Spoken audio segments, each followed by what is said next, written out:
अब आइए सर, एक ऑपरेटिंग सेगमेंट किसको कहते हैं? तो मैं अगेन बोलूंगा, एक ऑपरेटिंग सेगमेंट का 3 कंडीशन है, माने 3 चीजें आपको देखनी है। ए, हमें उस सेगमेंट का, सेगमेंट माने हिस्सा of the business, part of the business, क्या वो सेगमेंट किसी ऐसी business activity of the business, part of the business, क्या वो सेगमेंट किसी ऐसी बिजनेस एक्टिविटी में इन्वॉल्व है जो हमें रेवेन्यू अर्न करके देता है या रेवेन्यू अर्न करके देगा? If the answer is no, खत्म हो गया बात, द एंड। नहीं समझे? हाँ ठीक है sir. If the answer is no, खत्म हो गया बात।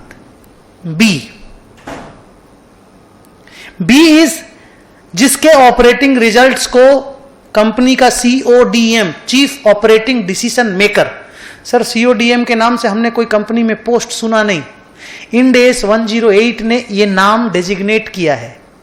सर ये कौन है? ये कोई भी हो सकता है, CEO, CFO, finance controller, accounts officer, कोई भी हो सकता है। बोर्ड ऑफ डायरेक्टर का 4 आदमी मिलके, जो लोग भी कंपनी के डिफरेंट सेगमेंट्स के ऑपरेटिंग रिजल्ट्स को रेगुलरली रिव्यू करते हैं, उनका नाम दे दिया गया CODM।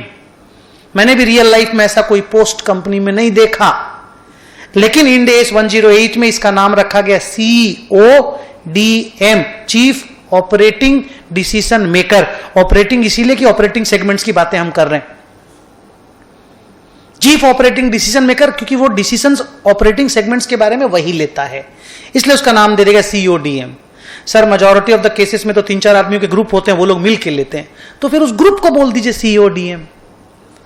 Sir board of directors में अगर 20 डायरेक्टर है, उसी में 4 जन को बना दिया जाता है, हाँ तो उन 4 जन को बोल दीजिए CODM।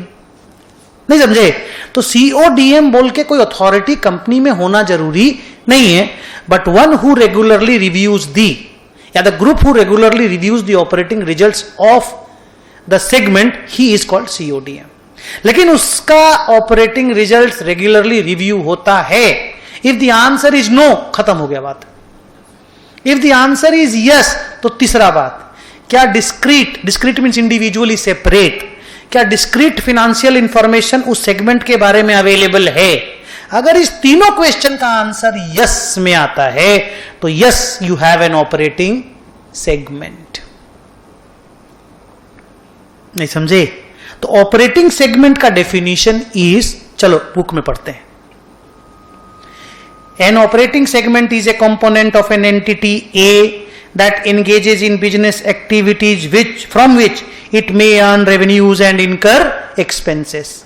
It is earning revenues and incurring expenses भी हो सकता है, may भी चलेगा और currently भी incur कर रहे हैं तो भी चलेगा। B, whose operating results are regularly reviewed by CODM to make decisions about resources to be allocated and assess its performance. Simple है, हाँ, वर्ड्स पे मत जाना, इंटेंशन पे जाना। वर्ड्स तो हम लोग बना के लिख देंगे। See, for which discrete financial information is available.